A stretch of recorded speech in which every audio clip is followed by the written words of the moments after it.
Alright, a very good morning. We are watching Westnile television on the KOKOLIRIKO show with me, Frederick Dramadri. We'll be discussing so many issues that are happening here in the region and also those that are outside there. First things first, let me welcome all the viewers who are watching us at this moment, maybe those within Arua City where the headquarters of Westnile television is situated. But also let me welcome the neighbors, the Arua district people, the people from Terego, Maracha, Koboko, Yumbe, Ajumani, Moyo, and those in other districts. Talk about the Lurusha region, the Zombo people, the people from Pakwach, the people from, talk about Nebi municipality. These are people who really dare and also watch us every day. We appreciate you for your commitment and also your contributions through the YouTube channels that we have. That is the KOKOLIRIKO Live on 8th of September 2023. We'll be pushing it up to 9 a.m. We'll be discussing a lot of things. Remember, yesterday was the presidential address on security, the issues of the suspected terror attacks on Uganda, and also a lot of projects locally were commissioned and so on. There are so many things that have happened. We have continued to see the issues of climate change. The EU African Union Climate Summit continues, and also a lot of promises towards climate financing have continued to come in. So those are the areas that we'll be diving into, and also analyze some of the directives by His Excellency Yoweri Museveni Kaguta on worship places and also other happening places, what that means to the local persons and also the local leaders here that we have. How are they going to enforce some of these things? Those are the things we'll be diving into, and also talk about the issues of HIV drugs that have been used for over the time, raising pigs, animals, and so on. There are a number of people who have testified that this has been very good food for the animals. So we will be diving into this and seeing whether really we are really addressing the issues of reaching the 95%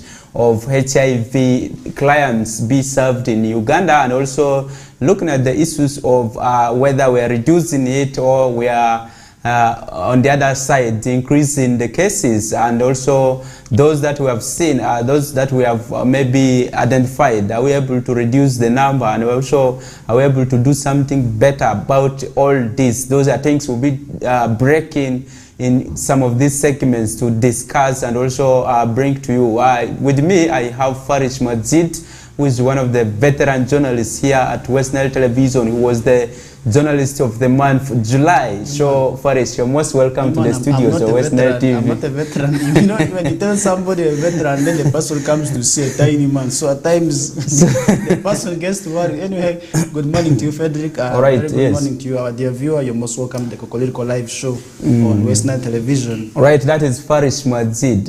Whether he runs away from being a veteran is not somebody who is fat or who is big or who is maybe has the gray hairs and so on, but that is one term that we will always use to describe a person who has the experience, who is doing well in the journalism sector. So those are some of the things. Maybe locally here, we saw a number of ministries here in Westnile region commissioning and launching so many projects. Maybe Faris, you did a lot in some of these projects, but first things first, I started in Maracha district where the projects under DINU talk about the component of water that was officially commissioned by Northern Umbrella Organization in Okokoro Town Council, that is in Maracha district, worth 3 billion Ugandan shillings. That is estimated to benefit 1,800 people within that catchment population. And also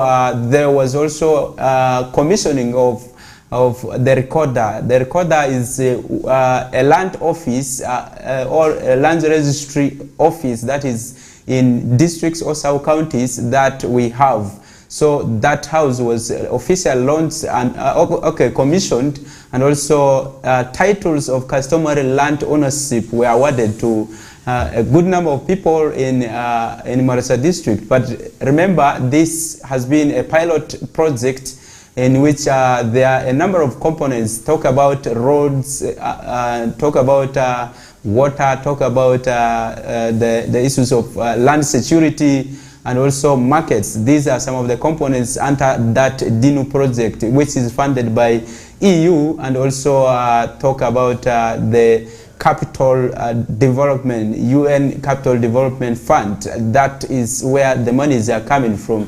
But also very good news that we are breaking for you now is that Ministry of Finance has said they are going to put 32 billion Ugandan shillings to ensure that people in specifically northern Uganda are able to benefit from this customary land ownership, which will be like a cost-sharing thing, where the local persons, the community members who want to register their customary land, they'll be able to pay only 10,000 shillings, and then government will pay off all those other costs of surveying and all those certification and so on. Those ones that will be under the docket of Ministry of Finance. Maybe Faris, yes, this could be a very good news to the people of this region. Yes, this is very good news to the beneficiaries, and this is why I want to thank the government of Uganda together with those agencies like the European Union for bringing these services closer to the people. Frederick, you know how much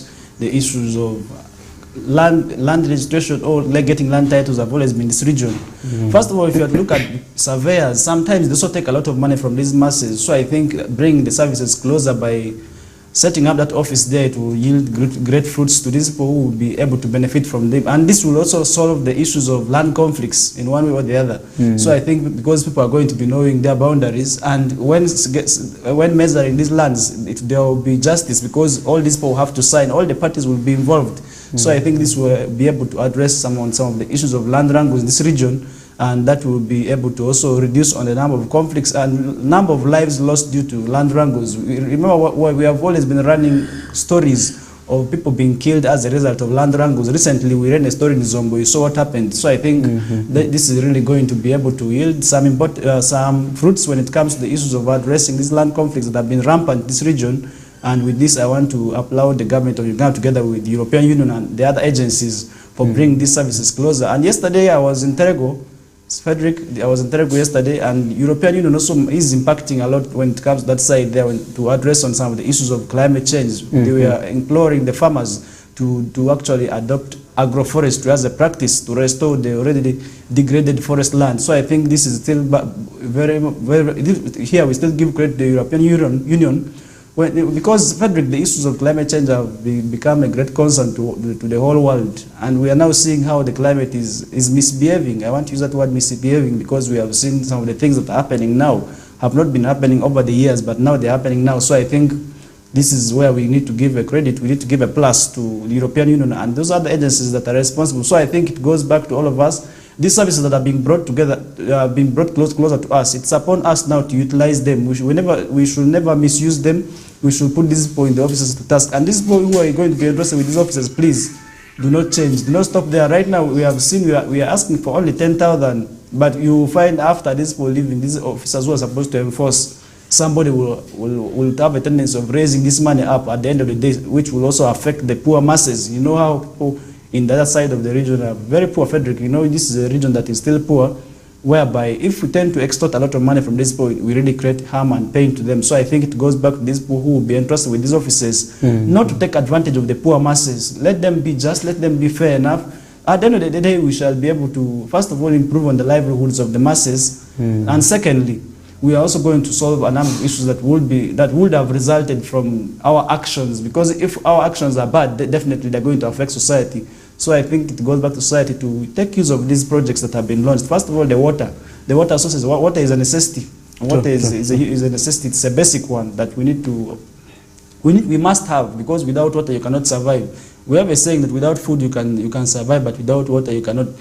Frederick, you know, while growing up, we have some of the stories that they used to tell us, we're not satisfied, drink water. So I think water is a necessity, and this goes back to these masses to at least be mindful of the water sources and protect the waters as their property, not the property of government. You know, sometimes some people also tend to take government projects as government projects. They do not know that these projects are meant to benefit them. They do not take care of them. So I think I also want to implore the masses to be able to take care of these projects, let them be mindful, let them be watchful of what is happening in and around these facilities, so that at the end of the day, government or donor monies are not put into waste like that. Okay, if you look at that project of the customary land ownership, the certificates that were awarded in the space of 2 years, that this project has been piloted in 3 districts of northern Uganda. We have Marasa district, we have a Patch, and also a Gago.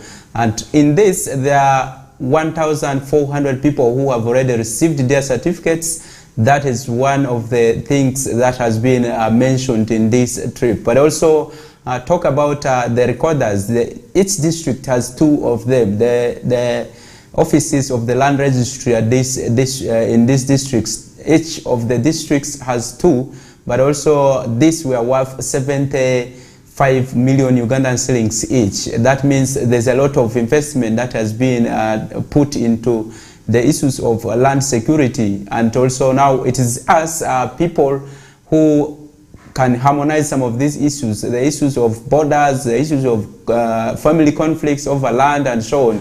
If you have that urge to really develop, then you have to take these kind of projects very, very seriously. But also talk about the issues of market. The market component was in Yumbe district, and also we expect a lot of increase in revenue.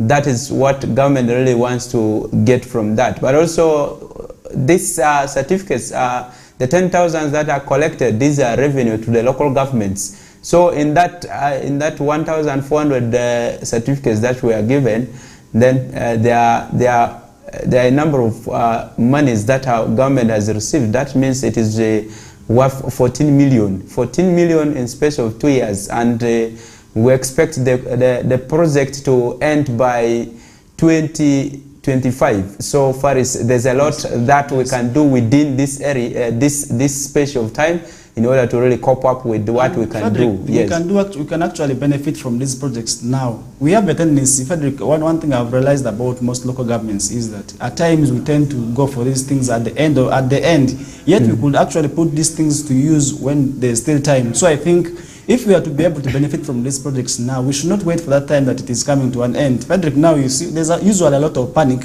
when certain projects are coming to an end. Look at the youth meet now. So many people are under pressure because some projects are coming to an end under this project here. So I think it goes back to people who are responsible in terms of these projects here, to always make sure that they benefit from these projects when there's still time, rather than waiting for the times that it is coming to an end, when it is climaxing, then we start pressurizing, and then at the end of the day this results into the shoddy works that we are seeing, because people tend to do works under pressure. People tend to not to mind of plans. People just come and do work in a way that it is not in a manner that is supposed to be done. So I think it goes back to these people who are interested with this who are responsible for these projects, to make sure that they benefit from these projects when there's still time, when it is still in time, rather than waiting for the times that these projects are coming to an end. Then we start panicking, we start creating fears among ourselves, because at the end of the day, these projects are meant to benefit us. Usually we have tendencies of people fearing at times for the money going back or the money being chopped. But we can actually benefit from these projects when there's still time. Be organized. Let's be organized. Let's rush for these things when there's still time, such that at the end of the day we do not create a lot of panic when the projects are going. Other than just waiting for the projects to come to an end, that's when we start pressurizing. At the end of the day, what we benefit from these projects sometimes is not what we would have benefited from them. So I think I want to implore the people who are responsible to always be mindful of time. Let's be mindful of time. Let's do things in time. Let's see to it that we do our things in time, so such that at the end of the day or at the end of the project, we do not be in pressure. We are not pressurized by anything, because we have already benefited from what these projects were meant to be.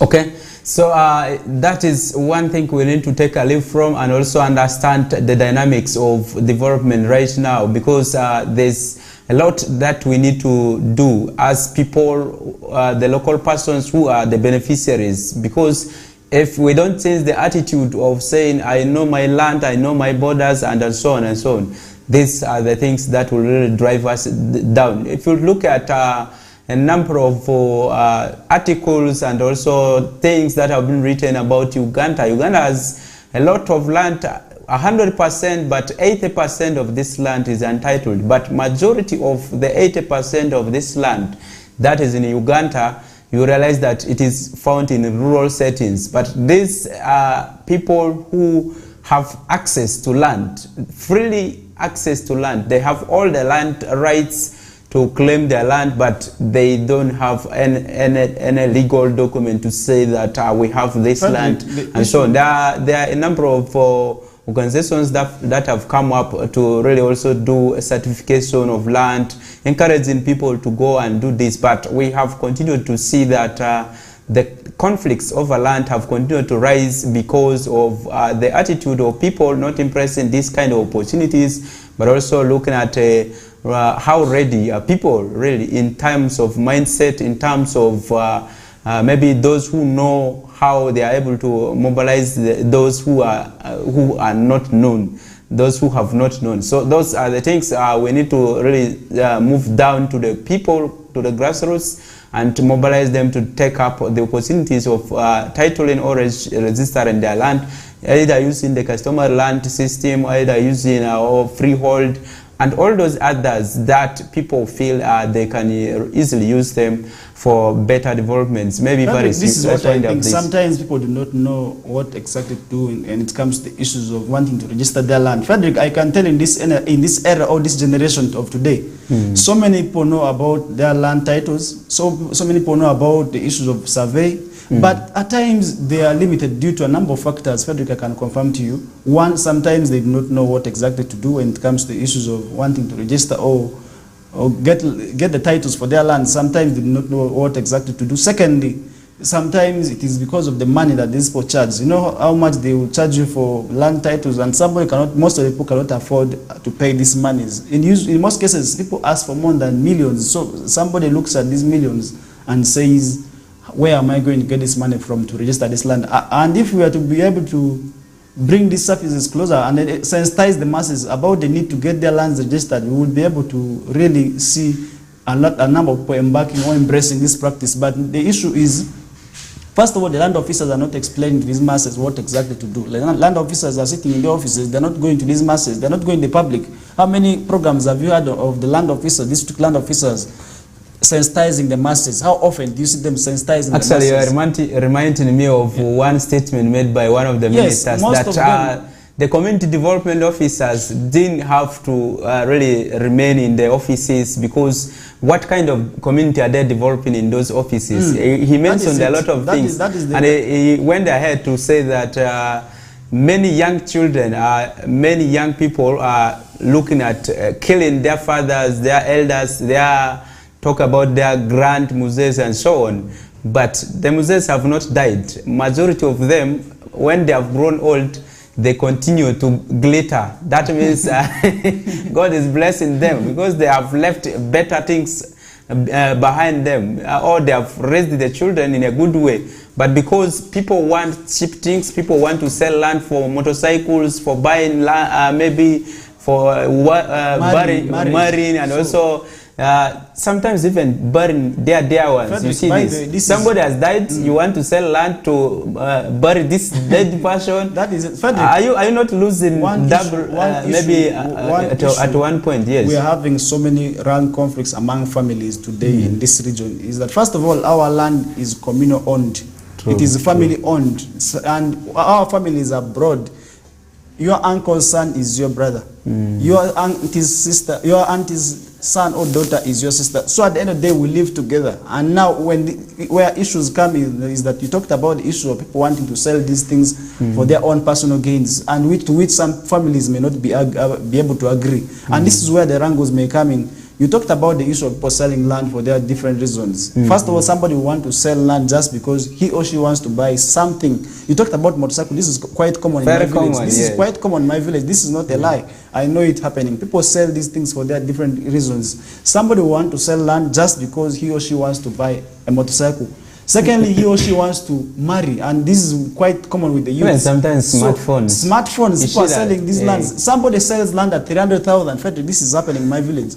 If you go there right now, you can still get an acre of land in just small amounts. And whose lands are these? These are community lands. These are family-owned lands, because the lands we are left there by our great and four-grandparents who left it for us as family members, as tribesmen and clansmen. At the end of the day, you want to sell these things for your own gains. And this is why it will always result into these rampant fights within families that we are seeing, whereby people are being murdered on issues of lands. But the root cause of it is that it is being fueled by some individual interests, some selfish interests, sometimes, which may be justified, but which could be justifiable, but then we are forced to do these things here. So at the end of the day, families do not agree. That is when we are seeing some of these issues of land conflicts that are commonly rising up each and every day, because at least within the week we are having a case of somebody being killed or somebody being beaten for over land. So how many of these are not being reported are happening in the communities? So I think it goes back. We still have land wrangles. This goes to the land officers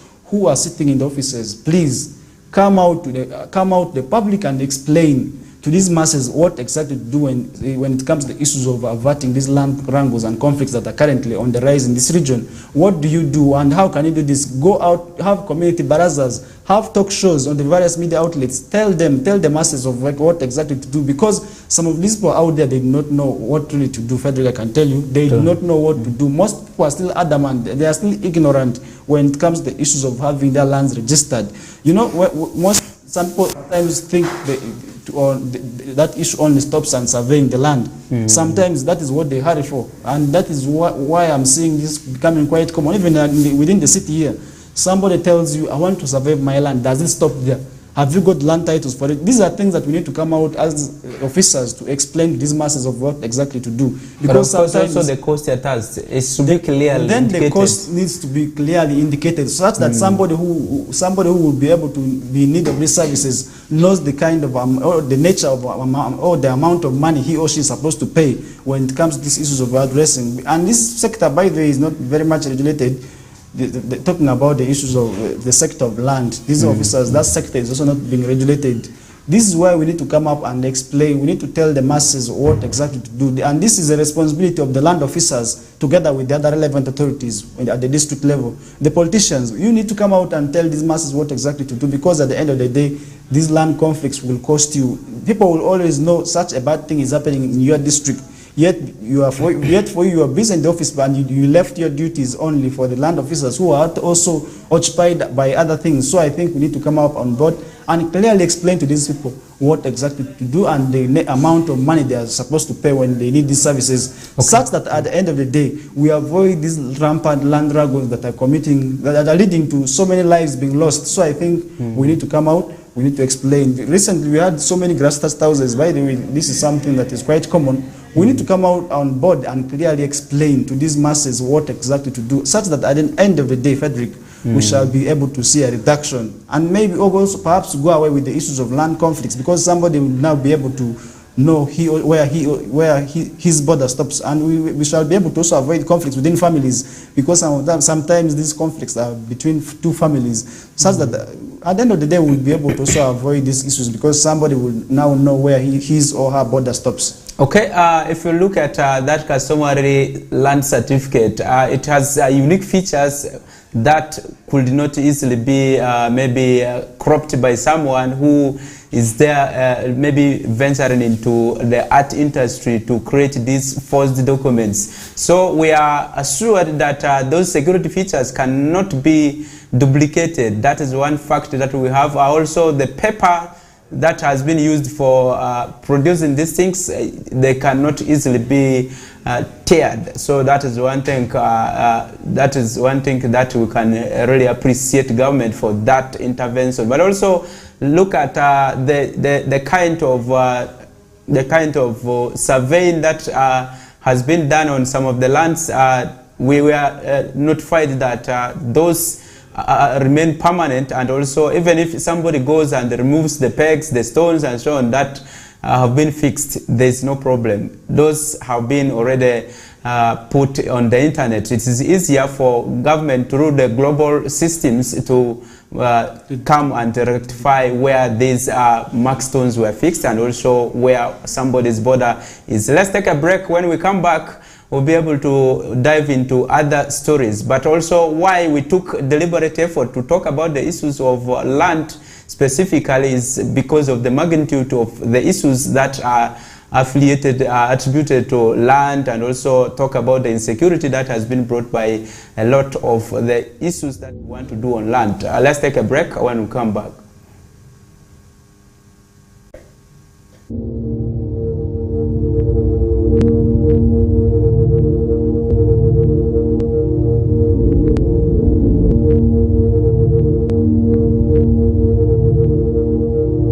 Westnile TV, lighting up the region.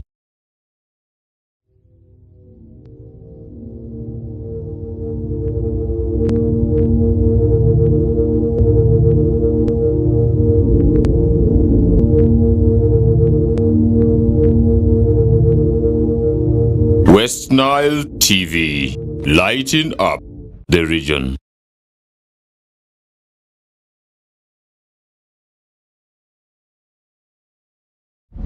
A brand new Global Star TV with Star Times Inside Technology.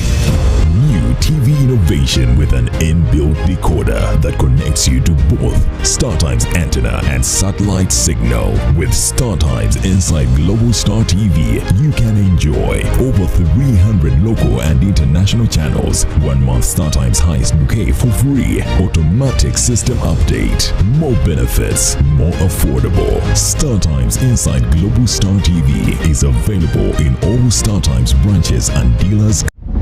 A brand new Global Star TV with StarTimes Inside Technology. New TV innovation with an inbuilt decoder that connects you to both StarTimes antenna and satellite signal. With StarTimes Inside Global Star TV, you can enjoy over 300 local and international channels, 1 month StarTimes highest bouquet for free, automatic system update, more benefits, more affordable. StarTimes Inside Global Star TV is available in all StarTimes branches and dealers countrywide. StarTimes Inside, entertainment inbuilt.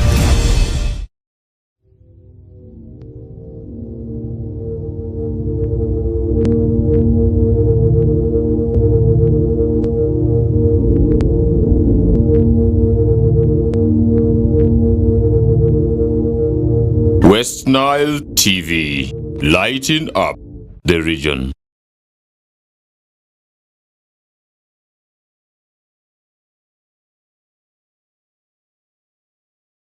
That commercial break, we are discussing a lot of issues about the performance of the that is development initiative for northern Uganda. That is one thing that we are discussing.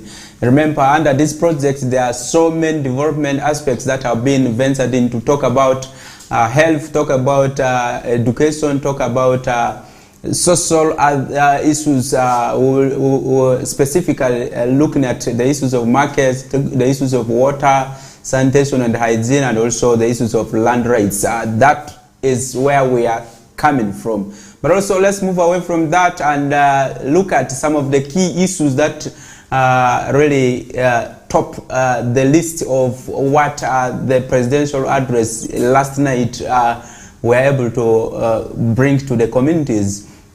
One of these were the directives to the happening places, talk about the churches, talk about mosques, I mean the worship centers, and also talk about the issues of other social gatherings like marketplaces, the discos, the lodges, restaurants, and so on.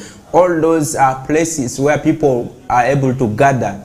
The president directed that at least people should be able to have identification cards where you're able to know who is coming into this place and what motive is this person coming with.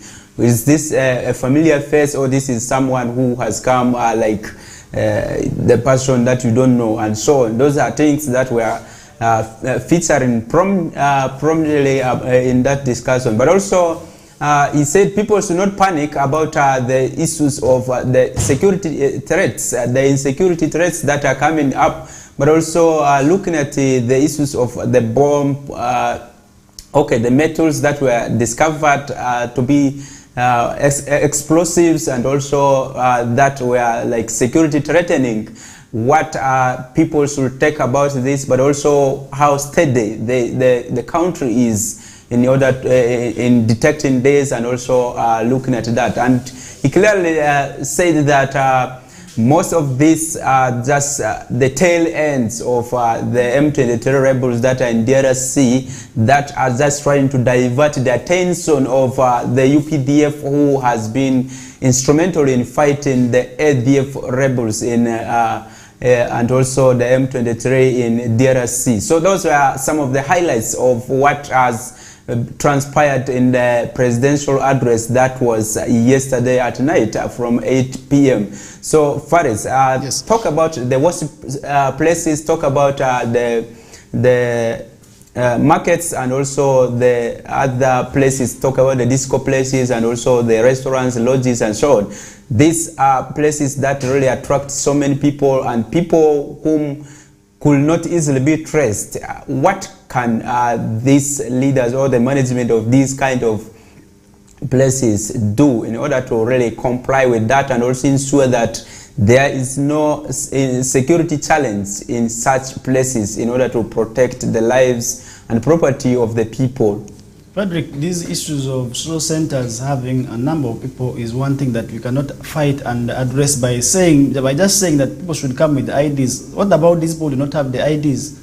What are we going to be doing them? But I think what the government can actually do, and what these authorities of these places can actually do, is let them first ensure security that from the entry points. Why do I say this? From the entry points, Frederick, you know, these machines that are used for checking people used to be quite common.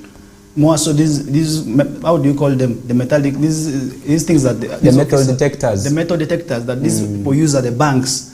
If we are to be able to maybe have all these things in the various facilities, our people were already embracing this when COVID began. They started checking, but now I'm seeing also people going away from it. So I think that thing, if we are to be able to adopt and start using it, maybe at the end of the day we shall be able to have a reduction or avoid the risks of people being bombed. Because Frederick, right now the threats are on the rise. We are hearing people rising concerns over these issues of terror attacks that are commonly that are threatening to destroy the country again. You remember recently Kampala was under attack by these ADF or suspected ADF bombers. So I think these issues are still one that needs to be addressed. And the issue of this insecurity is, to me, it requires individual efforts. Vigilance must start with you, because if you know somebody is in this place and you're not sure of this person, rush out to the nearest security agencies and report to them, because some of these people you can actually suspect them. They ask these people not to carry bags to these places. This is what the RDC of Aradis to Kokiswa, Geoffrey, was asking the other day at the burial of one of our colleague journalists who died. So I think this issue of terror attacks is still becoming quite common. But what you can do is avoid going to these places if you can, because these terror attacks warnings usually have been like this, but we have seen them also yielding their results. So I think we should not take them for granted. We should not be just like that. We should be watchful of what is around us. If you see something is not happening right, and what are some of these people what are some of the things that these people actually could be carrying their bombs in? We talked about flasks, because of flasks that time, I think in one of the churches was discovered to be one where there was a bomb that was suspected to be inside it. So I think what the public need to do is avoid going to these places with flasks, avoid carrying bags, because at the end of the day, these things are risked. These things we may suspect it to be for carrying them. So I think let us avoid going to these places with these things that we are mentioned by the security agencies, because I'm not a security person. But from the president's address yesterday, I tuned in a bit late, but from the point I got, he looked a bit positive. He looked so positive in terms of fighting these cases here. And he actually called for calm among the members of the public, because Frederick, you know, such issues also sometimes cause panic and fear among the masses. He really called for calm, and he urged the masses not to be fearful, because the situation is under control, because they are watching as UPDF, as security agencies, they're not sleeping. So I think that is what they need to do. Let them not sleep, because at the end of the day, our lives are at risk, because several of these issues, we know what is happening around the world. So many things are happening now that we need to ensure that our citizens are safe. Let's be mindful, and the vigilance should not only be left in the hands of security agencies. You as a person, what is your role? What are you doing to avoid some of these issues? This is also an issue that we need to look out for when it comes to the issues of fighting this insecurity that is currently posing as a risk threat to the lives of so many people. So because these people may not kill one person, they cannot come and use their bomb on one person. They will target groups. Because these things kill so many people, they will not come to you like identifying Frederick Dramadri, I want to kill using a bomb. I've never had that situation whereby one person was killed using a bomb. I have never heard of it. These people usually target groups. True. What they do is they target large groups, large crowds. This is where they go and lay their attacks. So I think people who are going these places, talking about these places, we have the mosques. These are social centers that attract so many people. Churches, the malls, the disco places, the bars, all these things attract so many people. And the saloons, actually, some women who go to these saloons also at times go in huge numbers. Sometimes they're idle there. If you have nothing to do, please, if you go to these centers, go for what takes you and leave. Do not sit there, because at the end of the day, you will be able to also risk your life. So one thing we need to do is that let's ensure we avoid on some of the issues if we can, because at the end of the day, these things will be able to affect us. This is why the president actually came out loudly yesterday to call for calm, and he called for vigilance, actually. Okay. Yeah, true. Because the issue of insecurity cannot be solved by security agencies alone. We all have a part to play when it comes to the issues of addressing the insecurity that is currently posing as a risk threat to this nation. Okay, I don't think there's need for someone to go to the church or the mosque with the bag, because if you're carrying your Bible or Quran, it's just a small book. You can carry it in your hands, so that you are seen not to be like somebody who is bringing those kind of methods. So these are the things that our religious leaders should be able to take up and ensure that those guards they used to have are able to start cross-checking some of these things. Because when you start seeing those kind of metals discovered, but luckily enough none of them exploded, so we should be able to be aware of those kind of threats and also see it seriously, that we are able to protect the lives by ourselves. It starts with you. Who is this person you're moving with, and also what are the motives this person is carrying, also where is this person coming from. That calls for vigilance among the community members. But also we are hopeful that the head of state has committed that government is ready to do away with this kind of insecurities. But it is us, we are the local people, who are to feed the center of what is happening. Talk about these small things that we think are very small. They can escalate to become a very big issue that affects the whole country. Because most of the borders of Uganda, okay, the neighbors are having conflicts. They have these kind of threats, or they have these breeding grounds for the rebels and so on. So we should be mindful of whoever is crossing and also whoever is doing what activity. Those are really very paramount that we can be able to move into. But to summarize all this recap of the presidential address, it was so nice that the head of state was able to give us hope, that because it has been quite long that people were hearing about these bombs, discovered explosives, and also all that efforts that government has been taking, but nobody had come out to really say what people should do in relation to this. So worship centers happen in places. Let's take charge of our security and also guard our customers about all this. Let's move away from the presidential address. Let's move to the employment sector, where many Ugandans are still hungry about the opportunities that exist in government that is able to accommodate them in accommodations in the employment sector. Talk about the recent recruitment by Uganda Revenue Authority, where they were able to only scrutinize 57 people to come into the workforce, and yet 13,000 people applied for this kind of opportunity. Out of 13,000, if there are 57 people who were successful and really got the jobs, first, where does this put the young population that is ever graduating from schools? And what does this mean to the country? What should government do in order to really fast track the issues of unemployment and also reducing the issues of poverty in the areas that we have?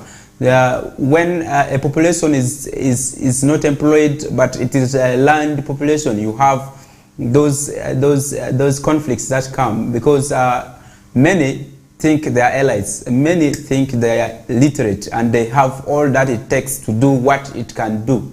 So if they are not utilized, if the labor force is not accommodated, we'll be seeing professors, we'll be seeing maybe engineers and also doctors leaving the country to look for jobs. And you have you know the repercussion, the implication of people looking for job abroad. It comes back to what we have at homes and so on. Maybe Faris, what do you make of the employment strategy that Uganda is moving forth with? The issue of unemployment is still biting in the country, Frederick, I can tell you, because so many people are being produced from the various institutions every year. So many people are coming from the universities. You can tell how many graduation ceremonies are there every year, and how many students are these universities producing. So I think it goes back to the issues of school.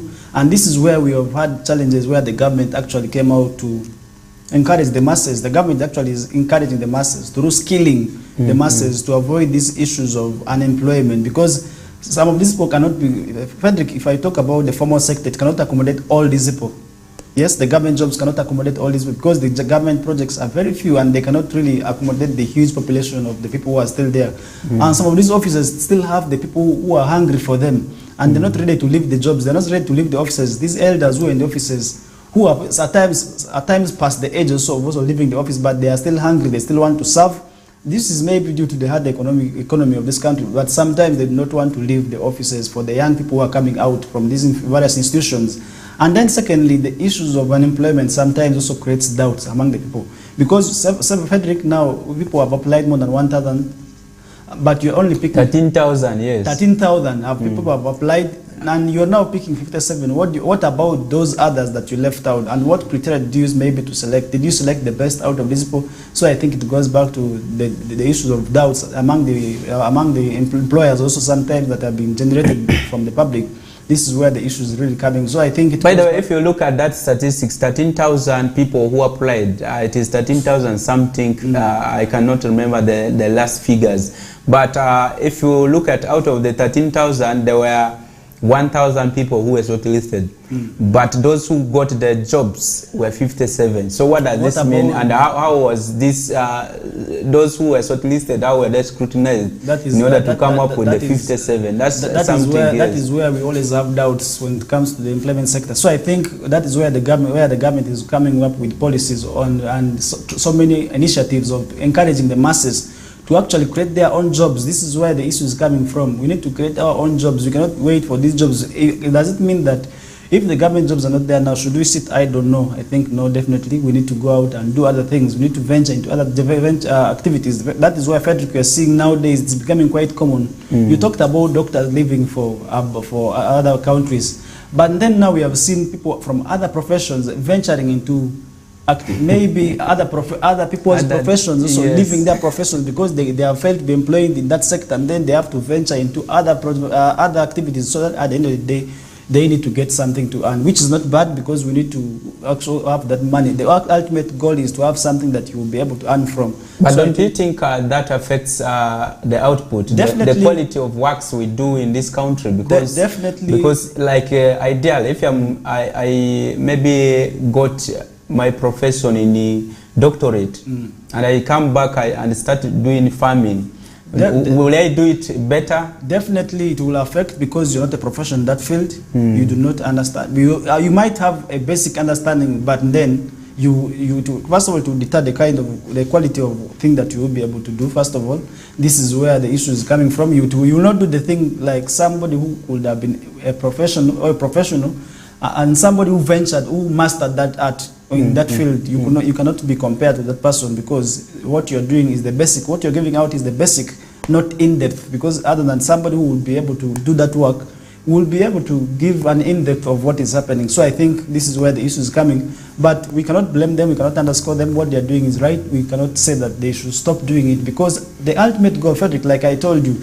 is to have something that you can be able to earn from. That is why we are having so many of these skilling initiatives by the president. He has come up with so many initiatives to skill the youth. I've not seen it quite here, common here, but in the central region, most of the areas of the ghetto centers actually have these skilling centers where so many youths actually have been going through these places, and some of them have learned, some of them have benefited from it. We have people who have been trained as electricians, as mechanics, as fashion and designists. So I think this is where we have issues, and that is why the president actually is coming out to explain and encourage them to have the issues of private sector and be privately employed. Let them be self-employed. This is where the issues of self-employment is coming. Create your own businesses, create your own ventures that you will be able to earn from. This is where the issue is coming, and I think it is not coming out for nothing, because all the formal sector that they are employing cannot sufficiently accommodate all the masses that are there. Unemployment has to be there, though it may be too much, because we are having a country that is more land, Frederick. I can tell you the literacy levels or the education levels of this country is rising up. One indication is that the number of students being produced as graduates every year at various levels. We have had people being produced at certificate levels, at diploma levels, at graduate levels, bachelor's levels. All these people are coming out, and most of them need the jobs, which sometimes are not there. So I think when they come out, at times they also need to venture into these other activities that will be able to generate for them money, because the ultimate goal is to have something that you'll be able to eat from. It doesn't mean that if the job is not there, if you're not employed, you do not have to eat, you don't have to work. No, definitely you need to go out and look for something that, even if it is small, you will be able to benefit from it, such that at the end of the day, you're not a burden to people. Because if you're not working, you'll be able to join the group of Afazoereo, which is really becoming a problem in this region. So I think to the youths who are sitting there, we need to come out and work. We need to do certain things that maybe we shall be able to get something small from, because we should not be waiting from somebody. After graduating, what next? This is to the students who are coming out from the various institutions. After graduating, what next? Are you going to sit home? No. You need to strengthen, you need to get your belts tight, you need to head up and look for something that maybe at the end of the day will generate for you something small to earn from. Because both the informal and the informal sector, as I told you, cannot accommodate all these, but the government jobs are very few, they cannot accommodate all the masses there. And the private sector also, we have jobs there, but all of them cannot accommodate all the masses, because you are now talking about a scenario whereby over 13,000 people applied, and all these have the may be having the qualifications which are required. Because usually when these positions are advertised, they will have the position that they want, or else an alternative. And all these 13 people, I believe, 13,000 people have the qualifications, and all these people from the various places like around the country. So I think these numbers are huge, and it's an indication that people still want more jobs, and the jobs are not there. It means that this is an indication, by the way, that the employment sector is still having gaps that we need to fill, because all this must be showing that people are not satisfied. It could be that people are not satisfied with the jobs that they're doing, and that is why they're applying. Secondly, it could be an indication that people do not have the jobs. People are hungry for these positions. People want to work. That is one indication. And still, I think it goes back to the government to have a look at it, that our employment sector is something that must be checked and not underlooked, because you talked about the impact of people not being employed, and yet they have the qualifications. And these are the people that will be able to also disorganize the country, cause a lot of chaos, because they feel they are elites, they are elites, they know what exactly to do, they have the qualifications. Somebody may not be able to come and tell them, because they understand. And that is why we need to have a thought. A second thought, maybe to check on the employment sector of this country. Okay, so if you talk about the skilling hubs that this country has moved on to, because we have many of these in the regional centers or in every region, that for Westnile region we have one in Zombo that has really continued to produce young talents in the art industry. Talk about those who are in tailoring, garment cutting, design, salon, and so on. So many things that are being done there, mechanics and other things, but the hurdles still continue, because many people are graduated every year, but the challenge comes to, after skilling me, where is the capital for me to buy the equipment, the startup kits? Without this, it is the same thing I'm going to be doing, like after graduating from maybe a university, or maybe from a secondary school, there's no difference. So far as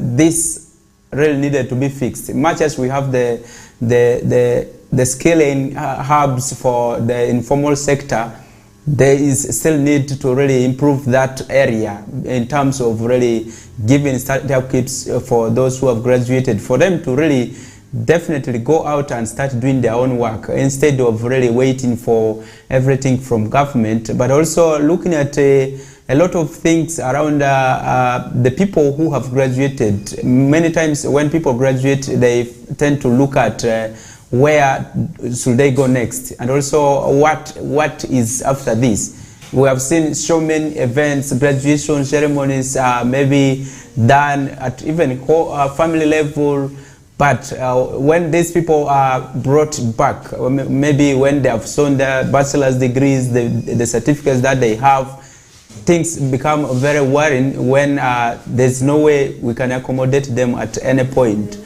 All right, let's take a break. When we come back, we'll be able to move into other issues that we have.